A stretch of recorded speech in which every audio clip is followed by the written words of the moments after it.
మొత్తానికి family week తర్వాత chief contender టాస్క్లో అవినాష్ చీఫ్ అయిపోయాడు. ఇక హౌస్ అంతా కూడా మింగిలై కనిపిస్తూ ఉన్నారు. ఫ్యామిలీ వీక్లో హౌస్ మేట్స్ అందరికీ కూడా అలర్ట్ చేసేసారు. దానివల్ల అయితే యశ్విని, ప్రేరణ, నిఖిల్, పృథ్వీ వీరందరూ అయితే వైల్డ్ కార్డ్స్తో చాలా క్లోజ్గా మాట్లాడుతూ కనిపిస్తున్నారు.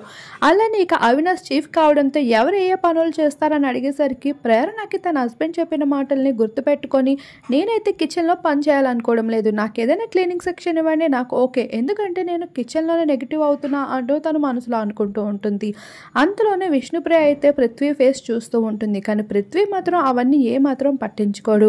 హౌస్ బయట ఇక్కడ టేస్టీ తేజ బాధపడుతూ ఉంటాడు. నేను దురదృష్టవంతుడిని, నన్ను అందరూ కూడా వర్స్ట్ పర్ఫార్మర్గా ఎంపిక చేసుకున్నారు అంటే, తేజ మాకేం తెలుసురా, ఫ్యామిలీ వీక్ లో నీకు ఇంత పెద్ద పనిష్మెంట్ ఇస్తారని, చీఫ్ కంటెండర్గా ఇలా చేస్తారని మాకేమైనా ఐడియా ఉందా, ఏదో నీకు జైల్లో పడేస్తారని సింపుల్గా అలా అనుకున్నాము అంతేరా, రియల్లీ సారీ అంటూనే నా మైండ్ కూడా ఏమీ బాగాలేదురా అంటూ నిఖిల్ అయితే గౌతమ్ తేజలతో చెప్తూ బాధపడుతూ ఉంటారు. ఏమైందిరా అంటూ గౌతమ్ అడిగేసరికి అదేం లేదురా, అమ్మ వచ్చింది, ఇలా ఇలా జరుగుతుంది అని చెప్పింది అంటే చెప్పినట్లు చెప్పడం, నాకైతే అమ్మ వచ్చిందన్న ఆనందం కన్నా బయట ఏమనుకుంటున్నారో ఏం జరుగుతుందో అని టెన్షన్ ఎక్కువగా అయిపోతూ ఉంది.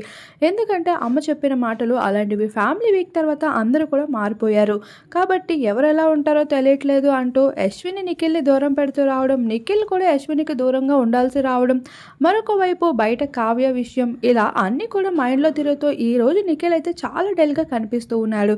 ఇక గౌతమ్ అయితే సూపర్ యాక్టివ్గా ఉంటే నాబిల్ మాత్రం గౌతమ్ మీద గాసిప్స్ చెప్తూ కనిపిస్తూ ఉన్నాడు.